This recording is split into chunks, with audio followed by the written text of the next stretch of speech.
Hey guys, Dave from Nerdarchy, 4 Nerds by Nerds, hang out with all these nerds. Nerdarchy's Ryan. Nathan Nerdarch. Nerdarchy's Ted. And if you're watching live, and hopefully I know some of you guys are already in the chat, let us know if you can hear us okay, if everything looks all right, because we are using the new equipment for our first live stream. We had some things to work out, and we worked them out, maybe. Maybe. Well, you know, I see on the screen here, the battery is flashing. So on the screen there. On the screen to the camera? Uh-huh. Yeah, the battery light is flashing. Okay. Oh, yeah. Woohoo! This may be the shortest stream in history. Yeah. Well, what's the indicator at? That's what matters, not if it's flashing or not. Okay. Figure that out. If we go down, we'll be back up shortly. Is the idea. We'll get a Cure Light Wounds cast on us, and we'll be ready to rock. Plug it in. I don't think we can plug in our camera. I don't think that works that way. It's one of those super fancy ones. Yeah. So this is cool. This is the maiden voyage for the live stream, and hopefully whatever kinks we have, we're going to get them worked out on this one. Hopefully there won't be any kinks. Yeah. So the maiden voyage with the nice new camera. So it's the Canon 7D, which crazy YouTubers like Casey Neistat, right? That's like their jam. Yeah, pretty much. When I was looking at cameras, I was like, well, what are the top guys using? Let's just get that. Yeah. Which, we were able to buy that with the support of our Patreon supporters and just everyone who watches the videos. Yes. So I made that available, so thank you. And also, you guys have been using our Amazon links. You've been going crazy over there. It helps a lot. We appreciate it. And we will constantly be trying to pour it back into the show to give you guys a better experience. One of the things I want to talk about, so this week I've been experimenting with video editing a little bit. Yep. And close-up shots and putting in pictures and stuff like that. And pretty much it seems like my efforts were wasted. You guys hated it. Yeah, it seems like a lot of people weren't super fans of the close-ups, but you can put that in the comments of this video to we can definitely get a consensus. People that loved it, hated it, good, bad, and indifferent. The close-ups were a ton of work on Dave's end as far as editing goes. Throwing in the pictures, a bit less work. But, so you guys let us know what you like. Yeah, so I've been experimenting with throwing in the pictures and doing, throwing in little video clips and stuff like that. That hopefully makes the videos a little more fun for you guys. And some of that stuff is fun to put in there as well. Even the close-up shots, though, we have to reframe how we shoot to even do that right anyway. Even for our regular videos, we're working on framing it better. So we're kind of figuring it out as we go. And someone had pointed out, I think they just experiment and that's how they do stuff. And that's exactly what we do. Yeah. You totally figured it out. It's like the Jeff Goldblum Jurassic Park thing. Like people never stop to think if they should do it. And speaking of which, many of you from the title or within the first minute or so guest star our movie plots video again. So we'll keep working to make it harder. We just have a sharp audience. So. There we go. Yeah. That's what it is. Yeah. So Jurassic Park, you guys got that one pretty easy. Towards the end of this broadcast, we're going to randomly select somebody and we're going to give away that T-shirt. We would show you the T-shirt that we're giving away, but Ted went and wore it. So it's in the dirty laundry somewhere. And, Hey, if you're into it, maybe we can just give away the Ted's worn shirt. Yeah, it doesn't smell like that. How's it going, Big Fishing Custom Tackle? I love the ones that have business names because we got Big Fishing Custom Tackle. I don't know where you at of man. We'll give you a shout out. Mr. Rob's cleaning service. And Mr. Rob's cleaning service. Yeah. Where are you guys out of? If you're playing an espionage RPG, he's the guy you call the dead bodies. Yeah. Is really what it comes down to. Just wasn't into the close-ups. Man, we saw a web DM doing that shit, and you guys seem to love it over there. Yeah, they probably do it better. They do it better. You got some good comments? Yeah. Deeply inhales. Ted. Yeah, you should have just read that one out loud instead of showing them. Yeah, the comment. Joe Bonaire. Yeah. The comment. So the comment is Joe. Deeply in house. So on the Jurassic Park T-shirt, as you guys already know, that's a giveaway. And we're going to do more of those in the future where you don't have to be a patron. The only thing you have to do is be a subscriber or like the video, share the video, and leave a comment. And we'll pick one of the commenters and send you something cool. This time it's the T-shirt. But for our patrons and for those guys that mail in a entry, we have our next giveaway coming up. And in honor of the flat minis, the flat plastic miniatures by Arc Knight, who currently have Flat Plastic Miniatures #2 up on Kickstarter. The link to that is down below. I believe this Kickstarter is called the Arc Knight Rises. Is that not correct?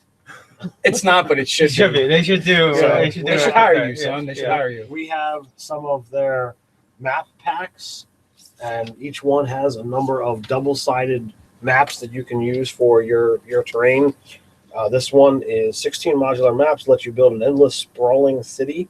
So it's got taverns and buildings and all kinds of cool things. I've used these a number of times in my games, so we'll find out first week of February who's getting these. Yeah, I mean, Yes. endless out to a limit of once you lay down the 16 maps, it's endless to that extent. Well, they're 8 double-sided, so you can't lay down a full 16 map section unless you have 2, which we do have 2. Yeah. Right. So then 32. Possibilities. So big shout out and thank you to Arc Knight for sponsoring this giveaway. Very cool. So Big Fish and Custom Tackle, he's out in Washington State. He also has a YouTube channel with videos on it, guys. So if you're into fishing, go check it out. I usually catch sticks and boots. I fish like once a decade. Yeah. My father-in-law and brother-in-law are very much into fishing. So. Yeah, I think it's been about 20 years since I've tried to fish. Like, I was still hanging out with our old DM Steve, and he actually lives off a lake, and we're out in a canoe, and we're drowning some worms, and I did catch a bass. oh, wow. That's more than I've ever caught. So there you go. Have a few worm sacrifice, right? And then the bass had to come. Yeah, it's pretty much. It just rose to the top. My biggest reel in is a 3.5-foot shark. No, that's just fishtails he's telling right Yeah. now. We want to see a jaws-sized shark. I don't know about that. Excalibur LPS. I don't do much fishing, but I do plenty of fishing. PH, yeah. Yeah. Yeah. Hello, I am a Nigerian prince. So we have out the game with the fans I'm running this month. It's going to be on the 29th the 27th after we get back from the cruise. I've already got all 5 players signed in. So Signed, sealed, and delivered. well, not so much delivered, but signed and sealed. Yeah, I saw like 50 emails. Yo, Cavalry in the house. What's up, There brother? you go. The cavalry is Chris. here. Dun, dun, dun, dun. And speaking of which, we have to schedule our 9 of the Nag this month. Good luck with that. It's going to be tricky. Saran, the Lord of Mordor. Hey, guys, I've misplaced the ring. Can you guys help me out? There you go. The comments are a great place. Yeah. Yeah, but the ring, unfortunately, the one ring was actually a C ring. And Ryan's wearing it right now. Yeah. No, I'd be invisible if I We'll was send wearing him it. over to you. That's true. Yeah. I'd be invisible. And there went our camera. Oh, no. Clickety click. Can you guys still hear us? Maybe not. Yeah, can you guys hear us? Ted, where's the batteries? Right there, right? No. Right there, right there. All right. Follow me, boy. Yep, we can hear. Okay, they You can can still hear us. Okay, sweet. We just lost video. Yeah. Yeah, we This just is like, it's like loading a siege weapon. All right, clear. we're replacing the battery now. Hold in tight. To rule them all. We just all put on our rings. That's why you can't see us. Oh, All right. boy. Are we back, guys? Can We you see are us? back. See, that's the magic of doing it live. Yeah. So next time, maybe we'll Change the battery first. we'll check the battery first. But Mm. we had now we have the fun and exciting bit of blank screen. There we go. Just do a little wiggling. There we are. Lovely. But I tried to cut Ryan out on purpose. Ryan got cut off a bit. Yeah, that was our plan all along. And he's back. Yep. So I want to do a screen share real quick and show you guys the shirt that we're giving away since Ted is doing laundry and stuff. He likes wearing it so much. It's in the laundry currently. Similarly to my Nerdarchy shirts. And then we will see if you guys can see that or not. So here's some of the stuff we have over on the merchandise. Unfortunately, we don't have the 1C ring to rule them all. No. Over on our merchandise, we got some cool stuff over there. Ryan came up with some cool designs. But here's the one we're actually giving away, the TARRASQUE Park. So you guys can see that. And we got some other stuff going on. Where's Nerdarchy the song? There we go. There we go. Because you demanded it. There it is. And there's a really off-center. What the fuck is going on with that? All right, I'll have to fix that someday. What happened? Yeah, it ran right off the mug. Yeah. What the F? How could this happen? And we're back. You lost us. Yeah. Yeah, so that's we'll announce the giveaway. Oh, you know, the other thing too, we're doing this cruise thing coming up next weekend. So we actually will not be here. We'll be in Florida and Mexico. Yeah. Florida. So I got to double check. I don't know if it's Sunday or Friday that we're actually going to be in Key West. I think it's Friday. Okay, you think it's Friday, so that would be the 20th? Maybe. Maybe. But anyway, so we're going to try and do the next live Q&A on the ship while we're in port. On a boat. On a boat. And I'm probably going to try and tether my computer to my phone. So we'll see how that works. Now, I've done it before. I've played video games online and stuff, and it's worked. But I've done a Google Hangout on my phone and participated in one, but I have not actually, used my phone as a tether to run a Google Hangout before. So that will be a new experience. Yeah. Or maybe we find like a game shop with Wi-Fi that'll like let us do it. What, off the boat in Key West? Yeah. Key West somewhere. Maybe. It might be tough. That may be tough that day trying to find it out. That's probably going to have to be some research ahead of time. Yeah. I think some calls need to be made. Any guys in Key West? Can we come over to your house? Oh, Nerdarchy the flamethrower. That's bringing back memories. Yeah.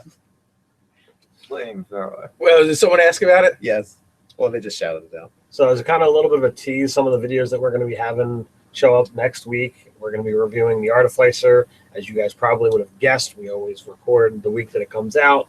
It debuts usually the week after. As well as I finally did get some No Thank You Evil playing with the family. So we're going to record a video today talking about that. So be on the lookout for it. It's kind of a cool experience to actually be gaming with my kids. It's okay. We don't have to worry about the creaking when we get on the boat. We are DMs. Yeah. It's cool. It's all good. The creaking will serve us. Where's that? Nice. So far I've seen Denmark and Finland checking in, so that's really cool. And some Hey Texas. guys. Yeah, but that's like in the States, that's not as exciting. Sorry, Dude, it's like its own country. Don't worry. Wow, Texas. Yeah. It's big. It is big. Yeah. It's very big. Austin is a cool place to chill. And our friends over at Nerdstalker are down there, so Sure. at some point we'll have to go down there and invade They're keeping Austin nerdy and weird. Sweden as well and England. We are global, boys. There we That's it, man. Wait until we do the Nerdarchy World Tour. We're gonna what that really consists of is us showing it up at random fans' houses and staying for longer than you want. Yeah, like, and then we could have like a giant check, like the prize patrol with the balloons and stuff like that, but it's gonna be all zeros. Like, It's going to have a shirt stapled to it. yeah, shirt attached to it. Yeah, it'll have like in a lieu little, of payment, yeah. here's a plastic container with a shirt in it. Alex Stubley, are you guys going on fantasy? Absolutely. Where you been? We've been promoting that sucker for like 4 months. Yeah. Are you gonna be there, Alex? And we also have questions about, do we have showing up in any comic book shops in Tampa before we go on the cruise or after the cruise? We're trying to do one thing. Yeah. Yeah, the 18th, I'm trying to put something together. I know some of you guys had emailed us, so I have to go back and try and find those emails and see. There's like who 2 or reached 3 out. people that have reached out to us. Yeah. So there's Joe. I think his name is Joe. I have to look.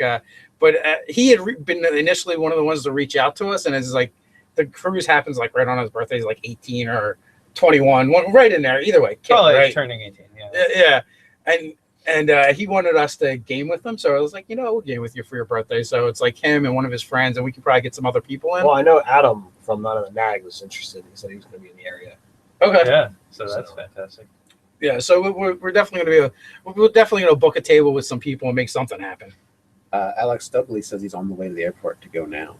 Oh, awesome. So he's going to be out there a little Well, early. Alex, look forward to seeing you, hanging out with you on the ship. Yeah, you're Yes. you're early. The question is, did you use the Nerdarchy promo code to get your 10% discount? Dun dun dun. It's like, son of a... Could have saved, like, I don't know, a couple $100, right? Yeah, it's a couple $100. Yeah. I know I used it the book and it was like $80, and then something. Yeah. Because me and the whole family will be there. So I think Gallifrey forgot. What'd you forget? You said, let us know. I'll email you. What's your email? Nerdarchy@gmail.com. Yeah, we try to keep it pretty simple. Yeah. Like on all the things, just Nerdarchy. It's the same place you want to do if you want to submit a GM 901 or a viewer suggestion. Oh, that's a great suggestion. Let's go down to Tampa and play on Roll 20. So it's a play online. Yeah, that's pretty hysterical. You know, this is funny. Mr. Blind Crow checking in from Prince Albert, Saskatchewan, Canada. Saskatchewan? I don't know. I'm saying it wrong, I'm sure. But the first thing I read was Prince Albert. Getting back to our early discussion, I sense a theme going on here. Pieter, yeah, Belgium's cool enough. I haven't been there, but I'm interested. And we got some UK shout out and Czech Republic. Nice. Yeah. So quite a lot. What's it costing to go out?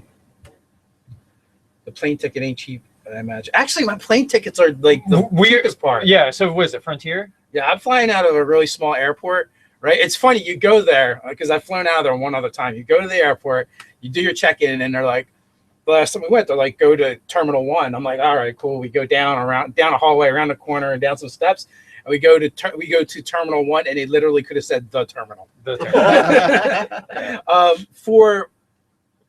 For me, my wife and kids, it's like round trip. We're spending like $580. I want to say something like that. Less than $600 for 4 of us. I think I'm spending like $90. Like, and I'm gonna basically try to figure out. I'm gonna look at YouTube videos of how to like pack like really condensed, because there's like a whole thing of doing that, like where you can make your shirts really small and stuff like that. I envision you in a really weird place of YouTube, and it's all about keystring. Yeah, it's just about keystring. Well, no. So basically, I'm trying to pack my entire stuff, like basically 3 shirts, 2 pairs of pants, like, you know, a few pairs of underwear. Like, so pretty much just pack with just a carry-on is the idea. Because like, how many t-shirts, how many changes does place really need for only a handful of days? When you show up, then the people like the NSA told us about you. Yeah. We heard you want to pack a lot of stuff in a little bag. Yeah. So Alex got that as a Christmas present. I don't think I know anybody that likes me that much. Really, they spend that much money on me. That's pretty sweet. Yeah, Awesome. I mean, I think I'm spending right around $2,000 for the whole trip for me and my family of 4. So yeah. Although,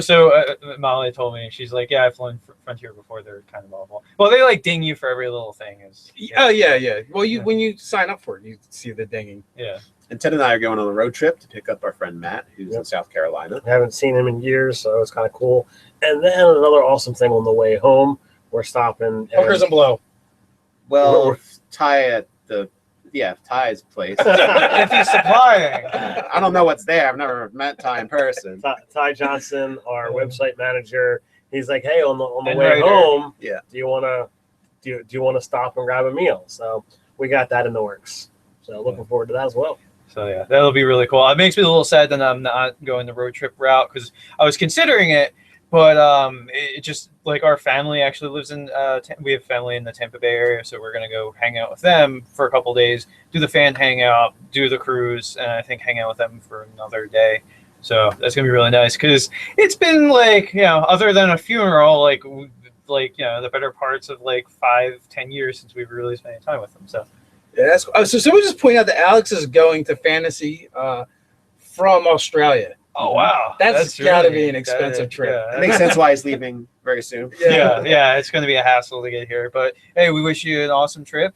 And come find us. Yeah, absolutely. The ship's not that big. You should be able to find us without too much Well, I problems. imagine we're gonna be wearing, Nerdarchy swag. So Maybe. Yeah, like I will. I'm going to be in a trench coat, dark glasses, fedora. 98% of the people on the cruise will have never heard of Nerdarchy. No, 99. Those big sunglasses that cover up your face. 5% of people on the cruise will have never heard of Nerdarchy. we've got Matthew Mann, who won the cabin that we gave away, so we know he's gonna be there. Alex is gonna be there. Anybody else hanging out on the chat that's gonna be going to the cruise? Well, I know at least other than us, I know our promo code was used at least 8 times. Yeah. You know, so there should be like 8 other people plus Matthew Mann and his and So like we're up to 12 plus us, Yeah. 16. So I don't know what we could proportion pack of the ship. we could pack a table for dinner. Yeah. Booyah! Excalibur's LP says it's 99.0372891%. There we go. Yeah, that's You probably a more accurate calculated calculation. Yeah. Wow, that's a math lover out there. I think he's just probably picked a good, like, sweet random number. Yeah. I'll go with it. It looks Yeah. confident. Yeah. That's a confident number. The amount of significant figures is astounding. Big Custom Tackle, Australia. That dude is basically effing time traveling to go to this cruise. Yeah, pretty much. So you want to talk about the Easy Roller thing that's coming up, Ryan? No. I know. So we have a sponsorship in the works for Easy Roller Dice. EasyRollerDice.com/Nerdarchy if you want to get sweet dice and also support us. But so we're gonna put together a series for them where we roll out one a week starting in February of just instructional videos for new people to Dungeons and Dragons. Like, there's a lot of stuff that we take for granted as having been into the hobby for like 2 decades plus as a player, or even if you've been doing it for decades. So we want to make some videos that are short and to the point and don't talk over people's heads who have no experience with the game. So that's the idea and the concept, and they're going to support us being able to do that. Tailor made to the new players. Yeah. I think it's got a nice reach. Yeah. So I mean, they're going to be short, to the point, but like, even though the videos are going to be short, like, I'm going to script them so that they're very punchy and effective. Tight. Yeah, tight. It's very tight, information packed, without taking a lot of new time. Because if you're new to the hobby, you don't know, like, am I in for watching a 20-minute video? I don't know. And like, kids these days, you know, with their pogs and their like the cup and the ball toy and stuff like that, like they don't have a lot of time for that. They don't get time for that. By Gallifrey, he's got to go back to work. Although someone did give him the very logical and reasonable advice of skip work. Nerdarchy is for life, for his life. Yeah, there we go. So also, did we mention the Easy Roller Kickstarter? Yeah, we should mention that. So the link is down below, but Yeah. go ahead and hit up. yeah, so they have these like rose gold colored dice that they're kickstarting that come in. The box is skull shaped. Yo, fuck the dice. The box is so much cooler. Like, can I just kickstart the box? There might be a level to get the box, but yeah, it's like a nice like leather or pleather shaped box of a skull. So I will say, whenever they do the, I mean, it's only my second one, but every time they've done the metal dice as a Kickstarter, you get such a great deal on multiple sets of the metal dice. I mean, usually they're pretty expensive by themselves, yeah. but they really do seem to get the price down pretty good for the Kickstarter. It's good stuff. Again, the link is down below. Go check it out. Yeah, I mean, bulk purchasing is always like, for them getting them manufactured when they can get really big numbers ordered, then, you know, it helps them. They pass that on to the people that are going to buy it, you guys. So there is a couple of like character build questions, and Got a weapon question. What category is a saber staff? saber staff. Yeah, Hold on. spy. that would make Darcy it. Sky. Yeah, I would consider that a glaive. Yeah, I think that was the that's like, consensus. what, in like, the, like a D10 damage, basically, right? Glaives. Yeah. I think that's Pretty much all the appropriate. big heavy things are a D10. Yeah, if you can't swing it one-handed, and it's, you know, polearm, like I would just say polearm. You got Like a you got, naginata, or you got- whatever that's called. Is Yeah. that's going to be another polearm. you got great axe as a D12. Great sword is the 2d6. But with the reach, for giving the reach, I probably should stay down to the D10. But yeah, almost all the other ones go to a D10. Because if it did the D12, it would like outstrip all the existing pole arms at this point. Mm-hmm. So someone asked if I lift, and I was lifting regularly up until like right around Christmas time, and then like work went crazy. Then I got sick, and then the holidays, and now I'm getting to be a big fat pig again.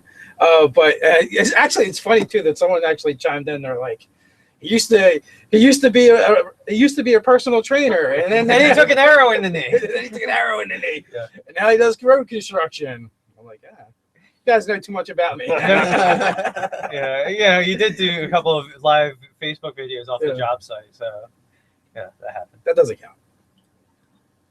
something Free spell ridiculous. slots. I don't even know. I have no context. Well, this is spell slots in town, folks. Yeah, the live chat moves so fast, and we have 84 people watching now. Hey, I think this might be one of our bigger ones. Yeah. Usually around 50, 60. 84 is pretty good. 84 is good. So, Nate, why don't you reach out to those 84 and ask the question that you've been longing to ask? You, Nerdarchy So, fans, will you marry me? Well, that might be what Ryan wants to know, but I was curious. I have a ring for you, the One Ring. see, putting the, out- see the beginning of this video if you're just coming in. But when Nate wears it, it's more like a bracelet. So, yeah. So back to seriousness. I'm curious. I'm interested in running some games,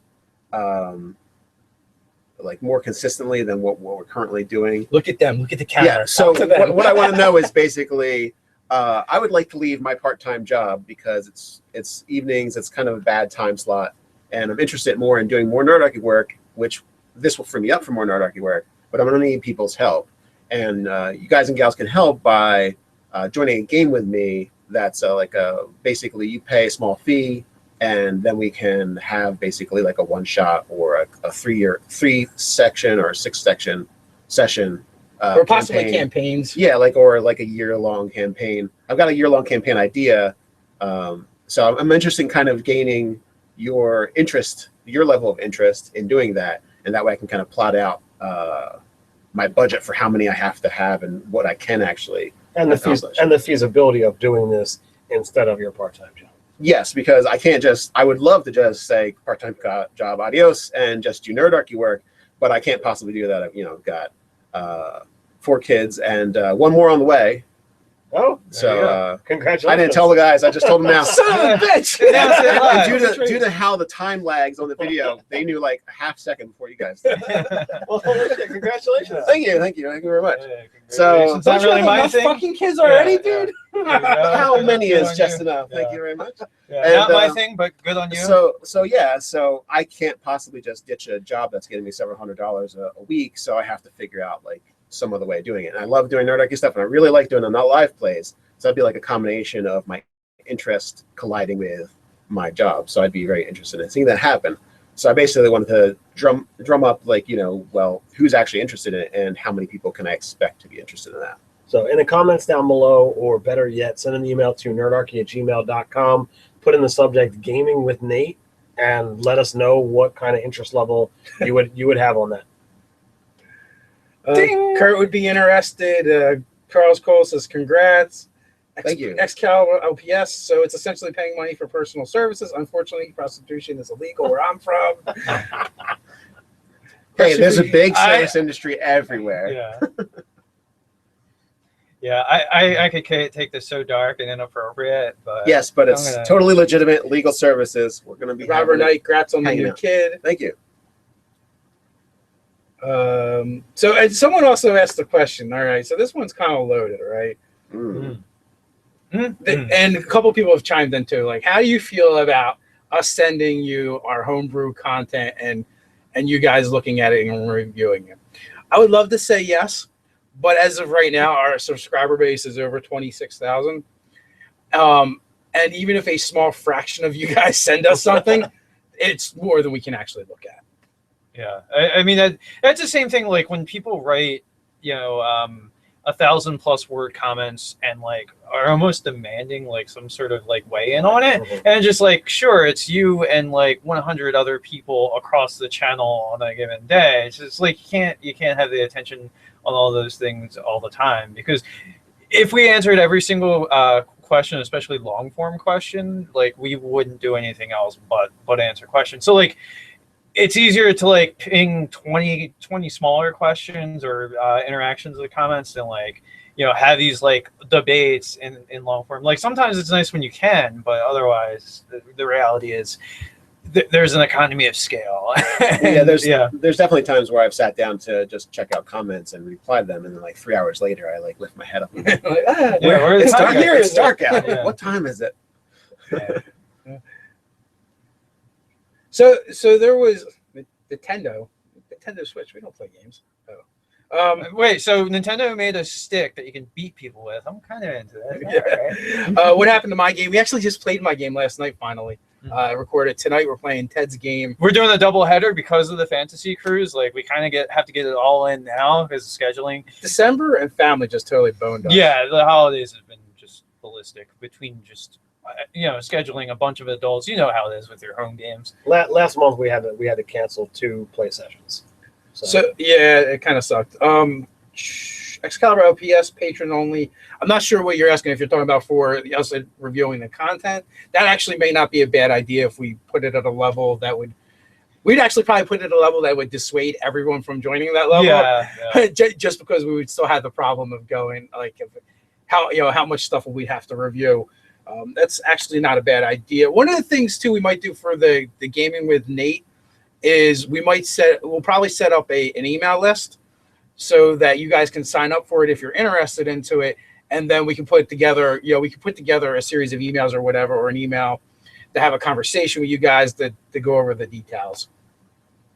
That would be probably the best thing for us to do, and in this way, it's not a bunch of conversations like Ted wants to have in our inbox. Yeah. and also you guys that aren't interested at all, it won't affect you guys, and you don't have to have it come up all the time. So we're still doing regular like fan games. Once a month. So that part's not going to change. We're still going to have the once a month rotation with random fans and one of us. Yep. So, yeah. All right, Luke. I'm trying to figure out the Force. No, he had a question for me. What my opinion on something? Then you get lost. But I lost I never saw the actual initial question. What kind of damage would you give a long spear with a 10? Oh, is that it? Oh, reach I would and just light use quality? pike. I would just make it a pike. Make it a pike. Yeah, it's easy enough. Reflavor it. Yeah, because as we said, you can't. D12 is just it's breaking. By the bylaws of what's been made. Well, what does D12? A great club or a Great axe. Great axe. Yeah. That's And like, it's not a non-reach weapon, right? So it's one of those dies in the game that hardly gets used at all, but it looks so cool. well, so really, Poison spray. the half orc is the best position to exploit the half orc barbarian is like one of the best positions to exploit that, or Also champion, or champion. Yeah, when you're going to get an extra crit die, it's going to be a D12 instead of a D6 with a great sword. Yeah. All right, so access denied 89 is playing with 2 friends on Saturdays, and he caught one of them cheating. Just punch him right in the mouth. Bow! Yeah. Right? Don't even say anything. No. That's a discussion. You can either cheat back at him or it's tough. You only have 2 people in your group that you're playing with. One of them's cheating, and I guess what are they cheating on so they can hit, so they can win? I used to want to throw out there encounters that would challenge the party, and I would do things to make it more challenging during the game, during the encounter. I stopped because I didn't think it really mattered that much, and I let whatever happens happen. You let the cheaters cheat? So, well, no, it's not so much that. It's just that so they're gonna kill your monster or whatever. If you feel you need to, you could give it 50% more hit points or whatever, or it depends on the cheating and how's it going to affect your relationships? How much do you actually care? Does it bother you? It is kind of tough, and it is a dick of the player. So it's a freaking game. Who cares? You might have to kill a couple of the characters or something so they can get over the fear of losing D&D or winning, because you can't win D&D. We just play and have fun. Yeah. Bless you. Sorry. Your blessing. Espiritu Sancto. Dave's encouragement of punching players was clearly not run past Nerdarchy's legal department. So, Nate, how do you feel about that? I would say that perhaps if that was your opinion, Dave, alone, and not necessarily the opinion of Nerdarchy or any of our subsidiaries or sponsors, then that's totally legit. Wait, I want to know what Nerdarchy subsidiaries we have. I guess we have the gameplays by Nate, or the Nerdarchy and whatever else we do, and bless you for what's going forward. As well, so into the future. So, as Dave says, it's pretty much about the game, and if it's not really that big a deal, then don't make it a big deal. If you are really offended and bothered by the player cheating, cheat back in on him. Give him a handful of crits, give him some instant deaths, and he'll hopefully get the message. Yeah, I just see it becoming an arms race that's going to keep escalating. Well, at that point, you may as well just hey, you're cheating. Why would you bother? Why? Yeah. And someone else said, shaming them is another thing. There's like a bunch of suggestions. Yeah, both you and the other player go shame. You gotta do the whole. Yeah. Well, I was thinking Game of Thrones, but you can throw those little pizza tables at him while he's like while you shout it. Yeah, and other table trash Cheetos. like used napkins, Cheetos, Old Cheetos. Yeah. Mountain Dew caps. Kit Kats have been sitting in the gaming. But table no, for you know, years. as we say in a lot of videos when we talk about the player dispute, especially with the DM, you definitely want to have a conversation with them, set them down, probably alone at first, because you can if you've got if the other players notice and you're not totally sure, like maybe you're like think maybe they are cheating, but you can get some insight into whether or not they are from other players. That's a thing, so you can confirm that. So Brian Reed had a question for most of us, not you, Nate. At Dave, let's look at this team out. Yeah, at Dave, what's the deal with you guys being related? I remember you saying that pretty much everyone in your game was related somehow. How does that work?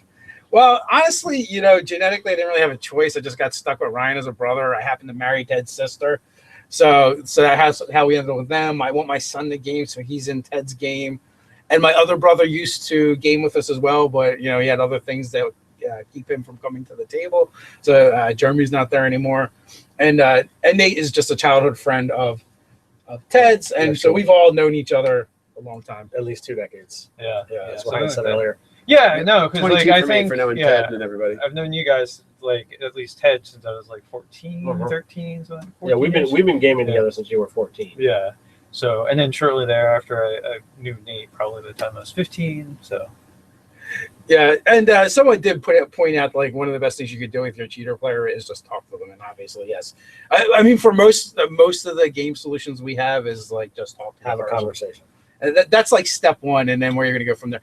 But a lot of times too, like as if they're a friend of yours, you kind of know where that conversation is going to go.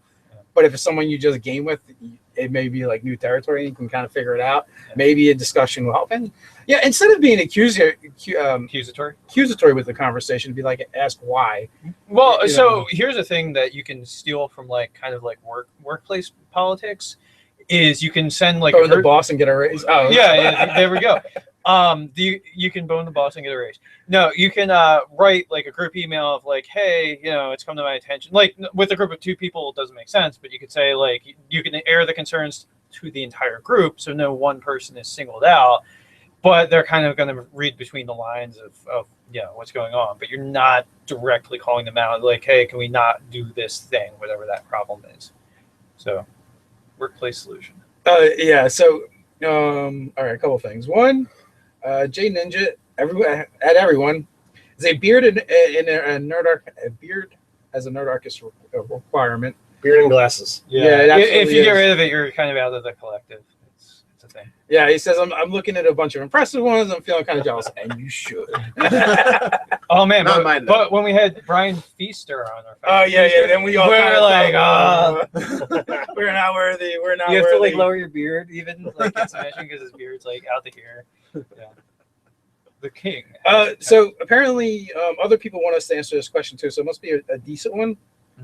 Okay. What do we got? No, it's from @TeenJourneyman. I don't actually know what the question is because it's been buried again. Yeah. Exhume it. Okay, here it is. Team Journeyman @Nerdarchy. Question for you guys. I'm throwing my party into a necropolis full of dead corpses that do nothing until they reach the end of the dungeon and activate a trap, which cause the dead to rise. And they have to backtrack the horde to escape. Thoughts on ideas on anything to improve? I would say have something that usually hangs out with the dead. Maybe something that eats the dead, like a ghoul or something, or gas ahead of time. Because if nothing's happening at all, there's a reason why no one's taking the thing out of the place. We're like a gelatinous cube, like things that are just like janitor monsters around the dead. Yeah, so I feel like if you make it feel more like a normal dungeon, then they'll be like, oh yeah, we got through the big bad thing or whatever is in the room. Let's just grab this and go. And then that's where the craziness. Well, it's almost like the sort of like boulder scene in the Indiana Jones, where instead of you having boulder and all these traps triggering, it's undead. And really, maybe you could figure out some level of like a skill challenge where like the threats increase or are affected by how successful you are at navigating the terrain and things like that. Oh yeah, skill challenge would definitely be interesting to dictate how hard it is on the way out. Yeah. Now, but another thing I might do along the lines of the skill challenge is you got to check out Matt Colville's video on skill challenges, because he uses some examples that would basically you could lift right from there and use it.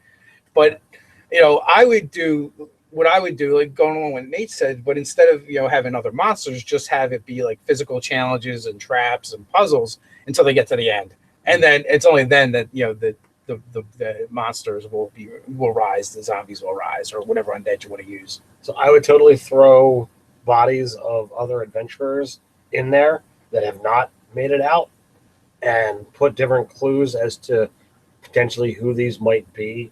Have holy symbols or amulets of goodly gods. You could even have some kind of notation in there, and it'd be up to you of how you wanted to do it, but maybe of an expired hero. And it's like, wait a second, this guy died in here? Holy crud, what are we doing here? What if they don't trigger the trap? Then they're gonna have an easy way out. But more than likely, whatever they need to do is going to trigger the trap. Well, the reason why they're there. Like grabbing the idol or whatever it is, magic item or something, is what triggers the trap, then they can't not trigger it unless they want to just leave the item there. I'm loving this. Kyle Swanson at Robert Knight. It's not the beard on the outside that counts. It's the beard on the inside that really matters. Yeah. To be a Nerdarchy, you need the beard and glasses. But to be a Nerdarchist, you can be anything. It can be internal. I love the Dollar Beard Club commercials or YouTube videos. Dollar Shave Club or no shave. I'll choke you right now. No, Dollar Beard Club. Yeah, they're hilarious. But then the other day, someone did share on Facebook the Dollar Shave Club, and then like I started a whole like thread of anti-shaving in his post. Nice. But hey, that being said, wear your face however you want. Yes. Josh Durden, any quick tips for running a Pathfinder campaign where the primary focus is dragon fighting, the party becoming dragon hunters? Well, I would say, regardless of what edition it is or type of game, with the dragons, I think if you're going to do dragon fighting, you got to do it where it's a big deal, and the dragons are complex. We did a like playing monsters. We had one where using generic monsters in interesting ways. And I would say if you can do that and get that point across, like the dragons are intelligent, the dragons are going to have this ability to kind of map out their territory how they wish. There's that whole, well, in 5th edition there's a whole layer effect, but you can do that in Pathfinder. That's not a big deal. Like a fire dragon, a red dragon or a gold dragon that can deal with fire is going to hang out in a hot place or make a hot place. They're going to fight the fights on their terms. The real question is, what kind of beard does that dragon have? That's what I want to know. It's a bearded dragon. Celestial Vengeance, if you have a beard growing on the inside, you might want to seek medical attention. So to continue on with the question that Nate asked, as he said, the dragons are an intelligent monster, so I would totally have things scoped out, and the dragon needs to be, or can possibly be, multiple encounters. Have him have a contingency plan to get out of Dodge, so that he can be like, all right, they hurt me last time, what am I going to do to prepare when they come after me? Yeah, like a red dragon. Well, I'd want to, if I was a red dragon, I want to hide out where there's like lava or thermal vents or a place that easily catches fire. I mean, also too, dragons be kind of bastards and just do strafing runs with breath weapon attacks and like not even fight you. Like maybe if it's overconfident at first, but you start to hurt it, it's just gonna fly away, breath weapon you, and watch and repeat. Yeah. So your party's gonna have to be able to fly to even. So basically, you're probably going to want to give them vehicles so that they can do some sort of aerial combat, like flying brooms or other carpets or other things, or maybe goodly dragon allies or wyverns that can be trained to do so. Flying ships. But flying ships. In order to get to a decent sized age category, dragons have to live hundreds of years. They don't want to give that up, for just killing a handful of adventurers. Because they can live hundreds of more years afterwards. So, yeah, and they've got treasure to lay on and stuff. So, yeah, like fighting. An overconfident red dragon might be a dick and want to fight the party just to like for fun, and it's like, oh wait, these things can actually kind of hurt me, and then fly away. And then chill in his lava pool somewhere or something, or light light the forest on fire. Smokey the Bear is just smoking, cindering. Tears. Yeah. Smokey the Bear is just tearing and it's evaporating. Yeah, so that's the thing. It's like you would think, oh, that's terrible. Like you would never light a forest on fire. Well, a red dragon who wants to live and can deal with fire would absolutely light a forest. And they're on fire. chaotic evil, so they're like serial killers. Yeah. So here, I'm going to burn down this section of forest a mile away from you. I'm going to burn down this section of forest and just make a circle around them, and then just wing buff it, buff it into the party, and bam, they're choking on all kinds of stuff and Smoke. Yeah. Exactly. So at Nerdarchy, you have a Warlock Fiend chain pack PC that uses Eldritch Blast with range boost and spell sniper. And I lost it. While she's a Tiefling with wings from the Skag, I have almost no way to stop her in combat. Dude, I mean, you put them in a dungeon, how far can they go? Once you rein in their line of sight, well, they have to see the thing. So if there's corners, if there's curves, like if they have a straight line, yeah, they're going to be awesome. But as soon as you rein in the terrain, yeah, caverns, invisible enemies, yeah, pretty much, and then you can harry them with other flying creatures. They may have the range, but if you have a creature that flies faster, it'll catch up to them. Yeah. And if they're not aware when it descends on them, put them in a dungeon delve and if you're in a 10-foot corridor, you don't have room to fly. Beholder's any magic cone. Yeah, that would definitely stop it. You know what? Last. Have some sort of mounted combatants that will drop weighted nets. Oh, your Tiefling is just going to go take falling damage now. Is really what that's going to come down to. Pin cushion. That's a good solution. Access denied 89. Would you guys ever let a player play as a werewolf in one of your campaigns? If so, how would you go about it? I would be more interested in that happen if it came about through the game than starting that way. So one is kind of more of a story element. The other one is I find most of the players that want to do that kind of stuff want to just be better than the other players. You could do a Monster Squad game where everybody's something kind of outlandish. Well, the 5th edition were creatures, they aren't the powerhouses that they were in earlier editions. Yeah, we have a +6 or a +8 to a stat or something. Right. Now it's more reined into the 18 and under situation for us. So they're minors. They're under 18 numbers, not ages. Oh, I got you. So it might for some of them it's you get a 16 or you get an 18 and that's it. So it's not like it drastically changes your character like the templates that they had in 3.5. So I'm all for it as long as we can come to terms with it, and you eventually are going to control it. Not nope, I'm going to run wild and kill the party. That's no fun for me or any other players. So no. This is a good example of the type of game I could run for the games I'm talking about running. A monster campaign or something like that. I'm not doing Adventure League, so we can kind of, the sky's the limit. Do whatever. However many UAs I want to use, or if we want to all be were creatures, that's a campaign to run. Everybody wants to be a Yawning. Furries, the game. Yeah, Furries, the campaign game. They do have a furry pirate. Well, I mean, we're just going to use 5e and probably werewolf stuff. So, and you're not going to run Pony Finder? No. Wait, how about the Fury of Furries? That could be the campaign. So, Excalibur's LPS. What do you think of a high-dex pirate sorcerer who pretends to be a fighter? Just when you think he's going to attack you with his scimitar, he points his peg leg at you and blasts you with fireball. I found it was ridiculous enough to mention. I think it's ridiculously awesome, especially if he's swinging in on one of on a rope. Yeah, on a rope. Is the peg leg his it's arcane focus? It's his arcane focus. Yeah. It almost makes me think of a Ramirez movie, from the Grindhouse double feature, where the chick had the gun foot, the gun leg. Yeah. All right, we have from me from J Ninja. What's your favorite new monster from the Volo's guide? Oh man, that's hard. That's really hard. You know what? I really enjoyed the giants. I'm going to cheat and pick a whole section. I enjoyed the giant section where it had the like interesting like the different cloud giants and all like kind of you got to learn more about giant culture, I think, through that giant section. So I really enjoyed that. Yeah, wow. Because I feel like they're just giant two-dimensional things in the monsters manual. The the original monster manual. This gets more in depth about stuff. There's way too much stuff to pick. I like the flail snail. I think they're very unique. They're very interesting, and they have a whole mechanic of, hey, you're using spells. Rarely do you have a party that's not using spells. You just wanted to know what I like, Ted. Oh, I'm sorry. Just a little newsflash. But the flail snail is pretty cool. That was good. That's pretty solid. You gonna keep it?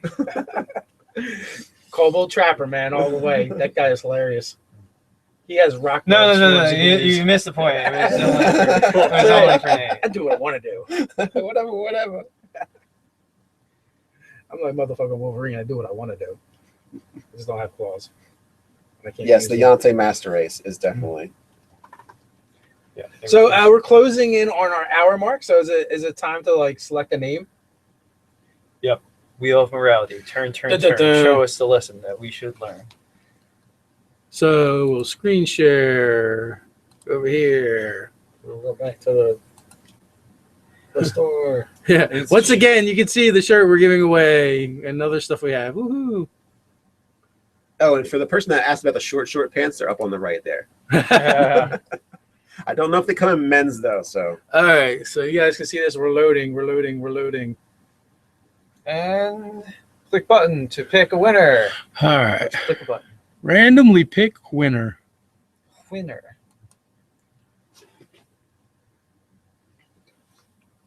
All right, we got one. Dynasty. Dynasty? Dynasty. DANISTY. Dynasty. And they did guess it too. That's another thing too that I wanted to kind of bring up. Like when we do these, like in this case, we were doing the. In this case, we did it along with our movie plots thing just because it was a fun thing to do, and it was just they went together. But someone said you shouldn't make it so easy. Like we don't actually care if you guess the right answer or not.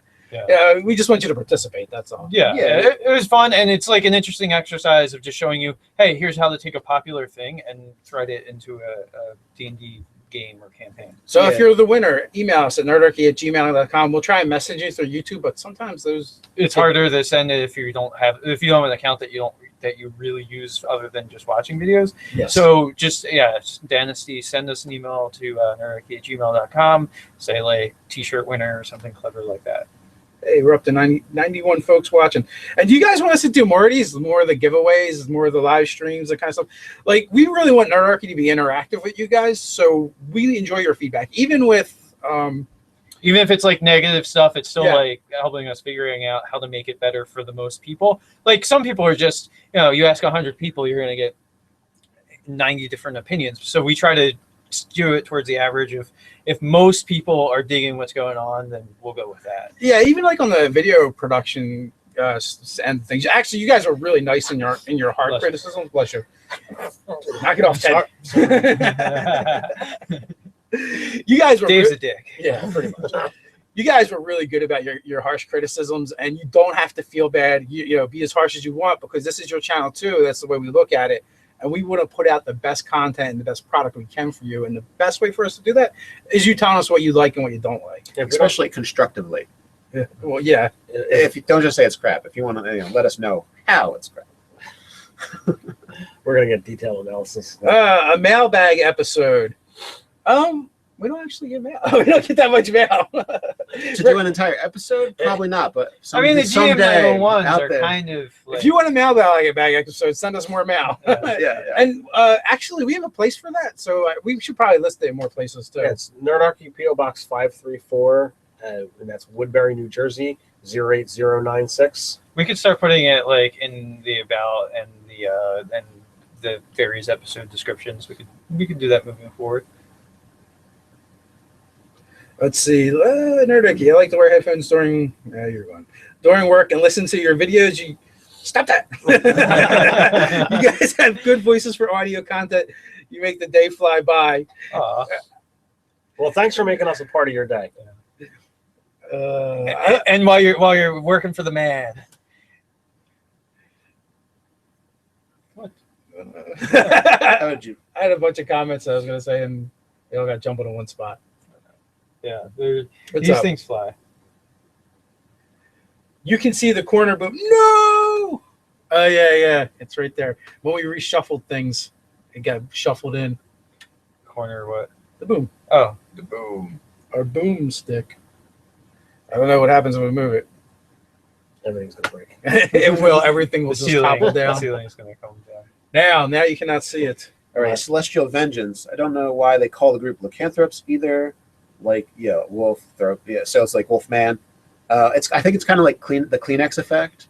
You know, like you say, Branding, pass me successful branding. pass me a Kleenex. You know, werewolf, lycanthrope, and they're like, oh, those are all lycanthropes. They turn into weird monster people.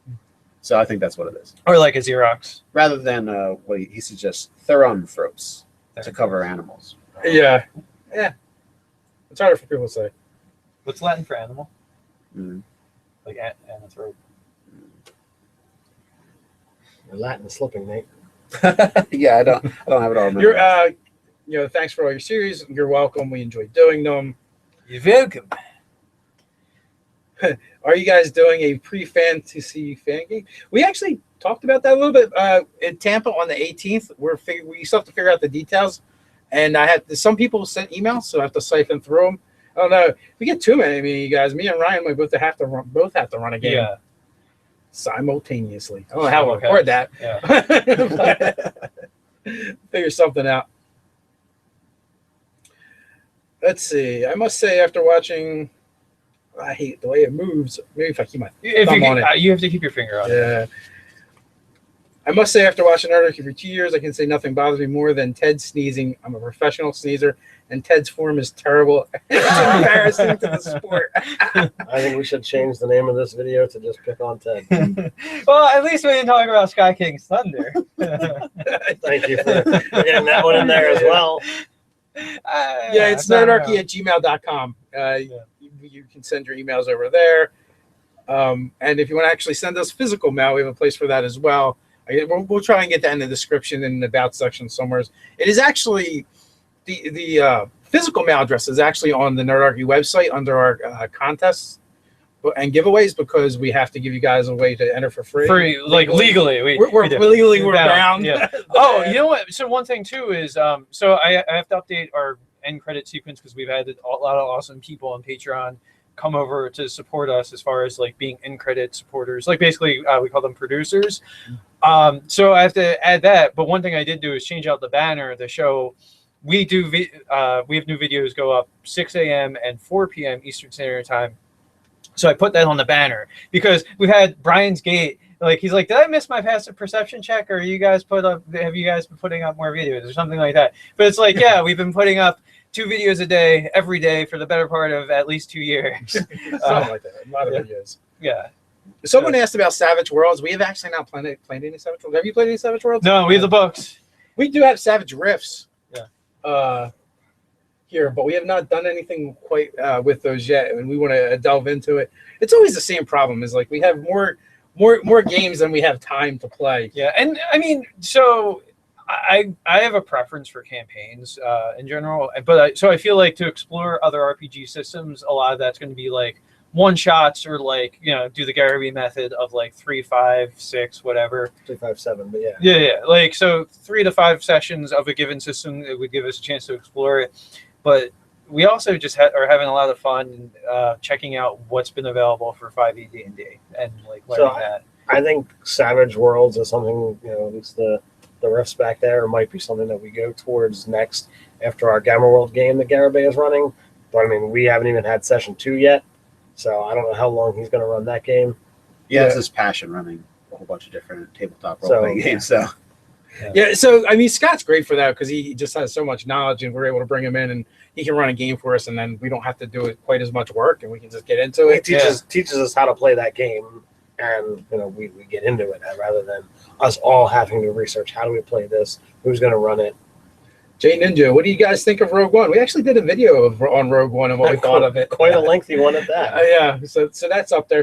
Do a channel search for Rogue One, and it should pop up fairly quickly.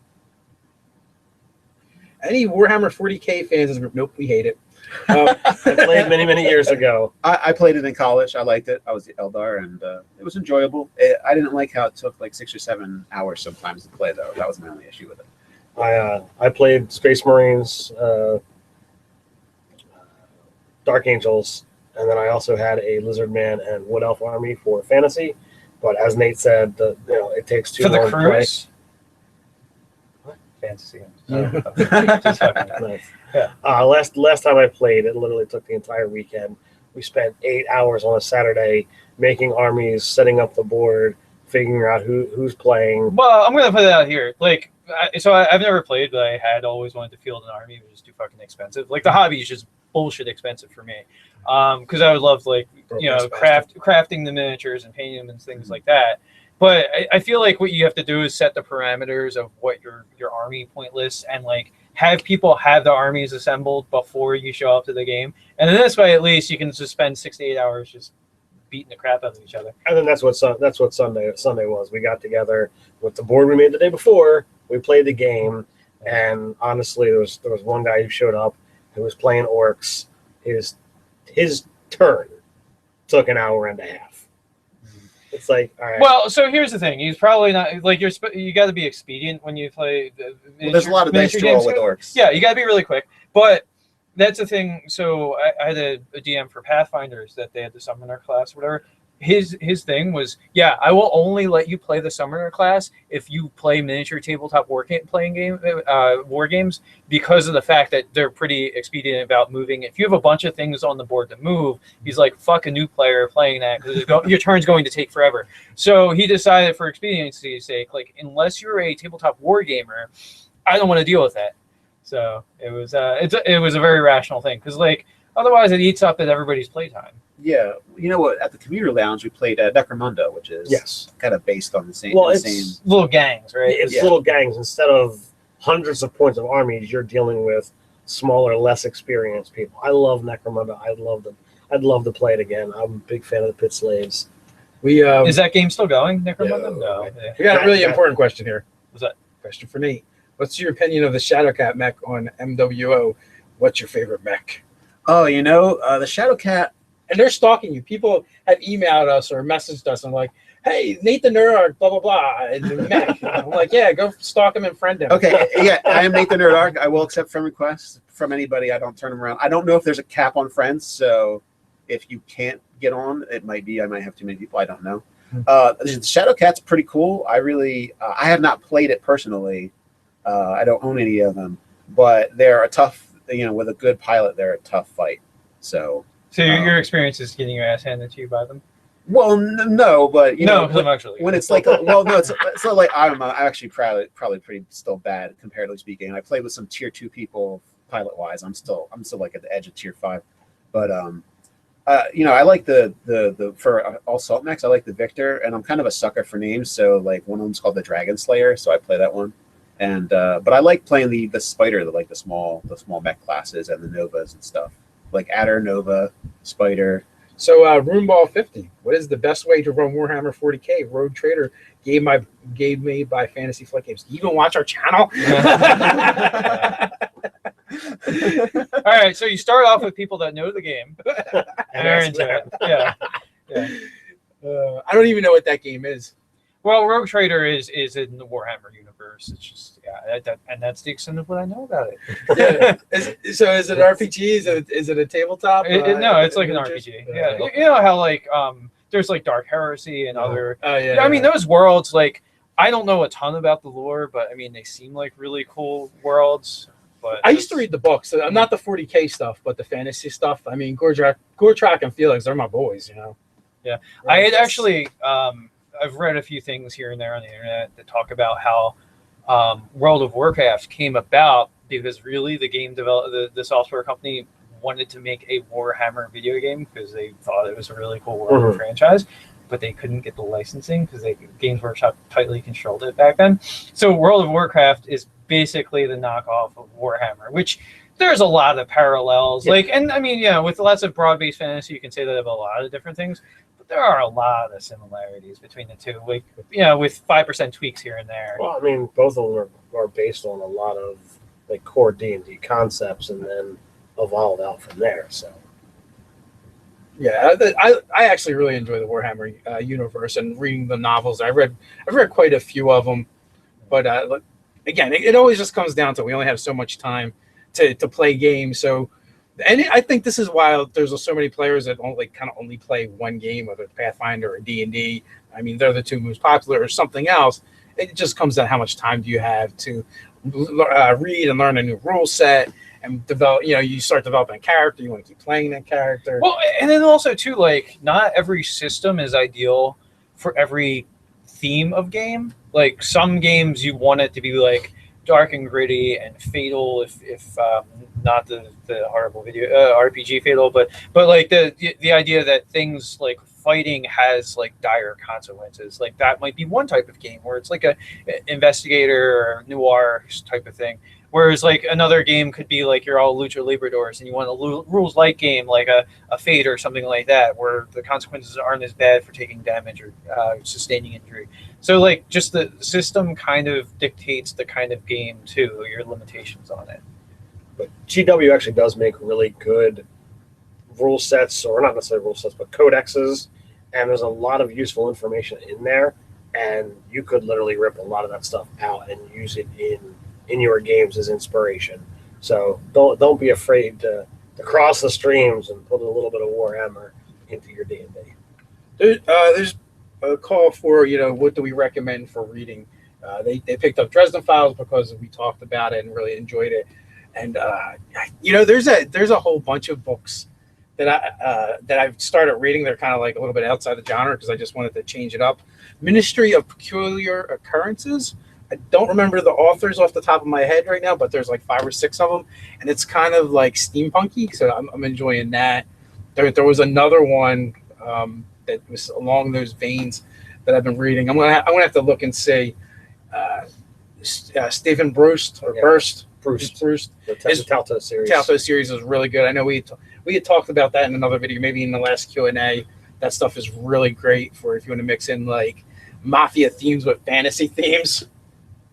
Yeah, Discworld's really fun, but really for me, I've discovered this one e-reader service. It's called Netflix, and there's moving pictures that you watch instead of reading. I mean, there's just been so much good Netflix programming that I've unfortunately like just given myself over to watching all the fantastic series. So it's hard. Like, reading is a hard thing. I'm like, I have these great superhero series or other things happening. Someone mentioned R.A. Salvatore, and I will say the best R.A. Salvatore happens outside of the Forgotten Realms. Yes. So if you want to read his good stuff, read anything other than that.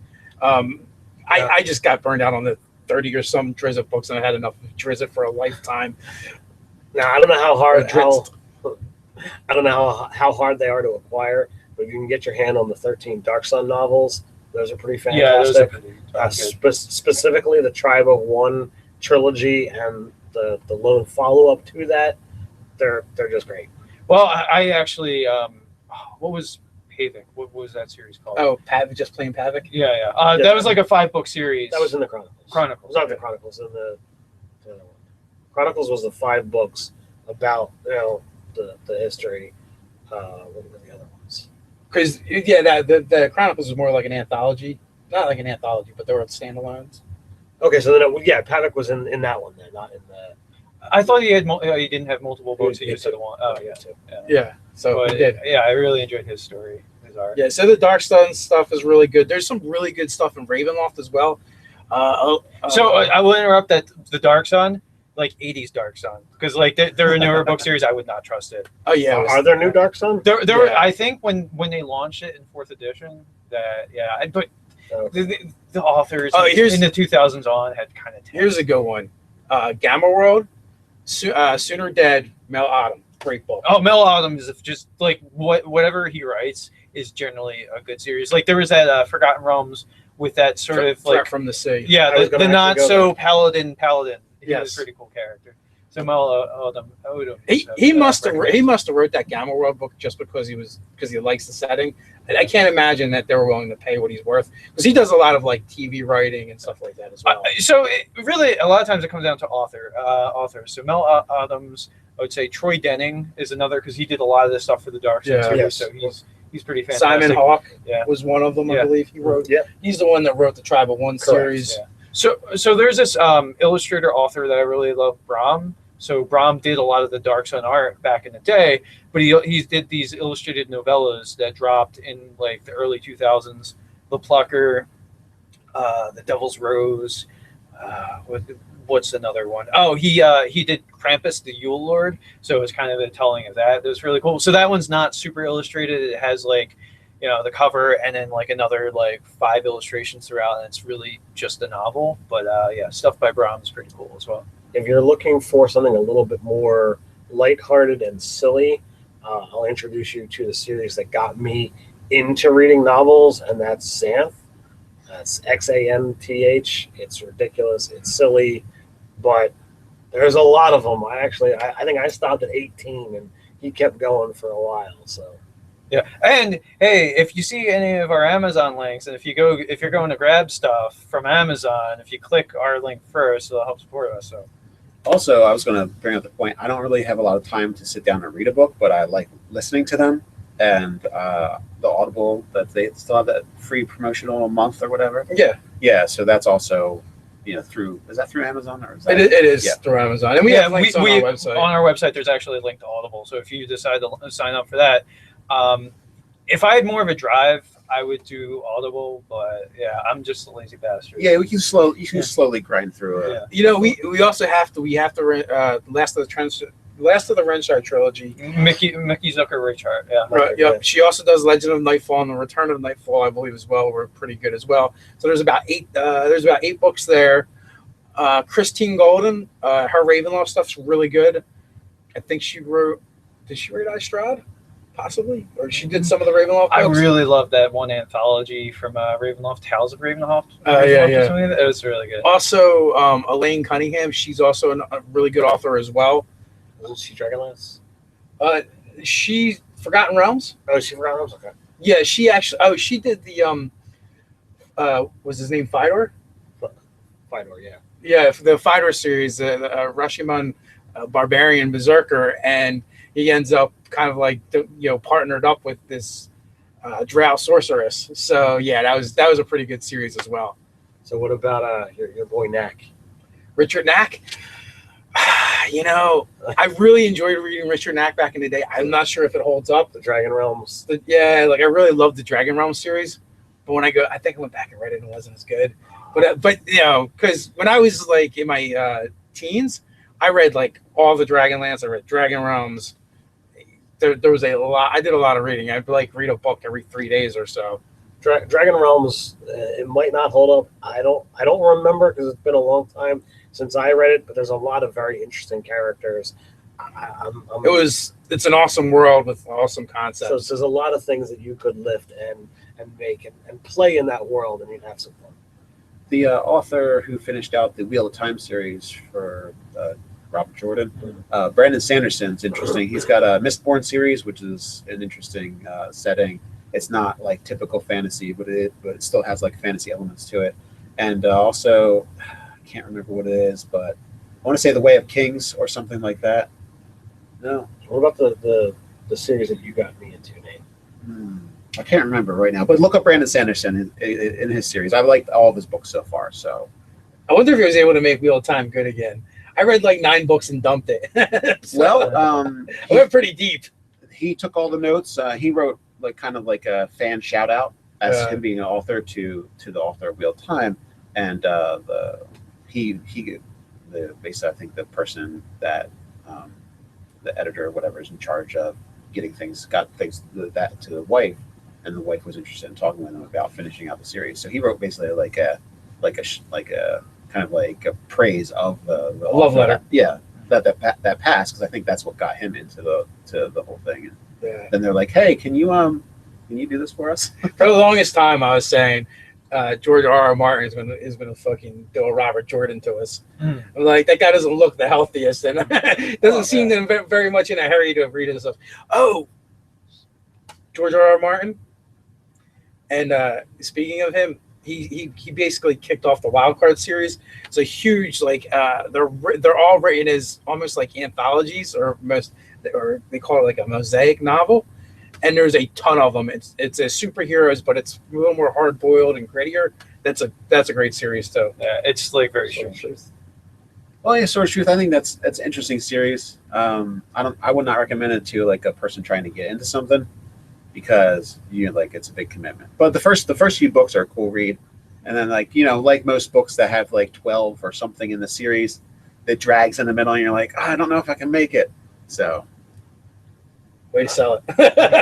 I don't want to say read these 12 novels because it might not be for you even if you're into fantasy. But I like the first few books, so I would read it even if you just take it as a trilogy. Yeah, I would read the first 3 books. I want to check out Colville's writings. I'm curious to see like what that feels like too. Does he do novels? Yeah. So there's like a book called Thief. There's one called Priest. So he's written like 3 or 4 novels, because like that's the primary way he wants to support his channel is by encouraging people to go to Amazon and buy the digital product on the Kindle edition of his books. So you can go to Amazon and then buy on our link and then buy his book. Support him. Support both of us at the same time.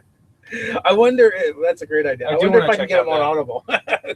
I don't know. I don't think, because like that's like they have to get somebody in the studio, and I don't think he's explored that route. Like I think there's a print version of the book. He's saying like he makes way more money off of the digital product, and it's just like he's like the print book, it's just gonna cost you money. I get less money out of it.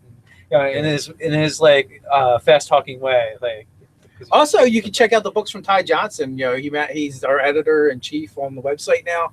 He's been writing articles for us for a while, and he also has novels as well on Amazon. And I believe he did he did one of the articles he did was kind of on his writing, so you can check that out and check his stuff out. So he wrote on his writing? He did. Scribbled over it. Yeah, absolutely. I'm interested in checking out stuff. I just haven't yet. So I actually read like the first trilogy. Somewhere in the middle of the second trilogy, and I just stopped reading stuff for a while in general. And so it's just I need to get back to that. I used to read so much. I hardly read anything now. So I'm in the same boat. I bought the bundle. I got into the first book, and I'm like, when do I have time to read? Typically these days when I'm reading, it's rule books. It's Unearthed Arcana. Audible. Do it. It's good for you. Well, yeah, I do like that. Even some, and you can put it right on your phone and stuff, and I'll sit there and just veg it and stare at a wall and listen to the book. That's the thing. I'll put it on my phone. Yeah. Yeah, on your phone. Yeah.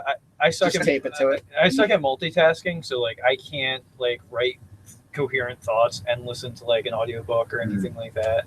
So there's like only certain tasks that I can zone out and listen to like a podcast or an audiobook or something. Oh, that's why I said stare at the wall. But it was good when I was doing a lot of driving, commuting. Like I'm somewhere through the middle of Lovecraft now. Nice. So, which I've actually read. I've read it too. So I don't know if I've read those stories or not. I read a bunch of them. All right. So should we be winding down? We've held people hostage for an awful long time here. Yeah, they're still coming in though. I mean, let's see something here. We've been at it for a while now. 79 people still. Yeah, we scared dropped off off a few. Some people had to go to work and stuff. But yeah, guys, we want to. Yeah, there was that too for people across the pond. We do want to thank you guys for hanging out with us and everything you do for us. Thanks for supporting us on Patreon, watching our videos, using our Amazon links, using our drive-through RPG links. All this does help us out tremendously.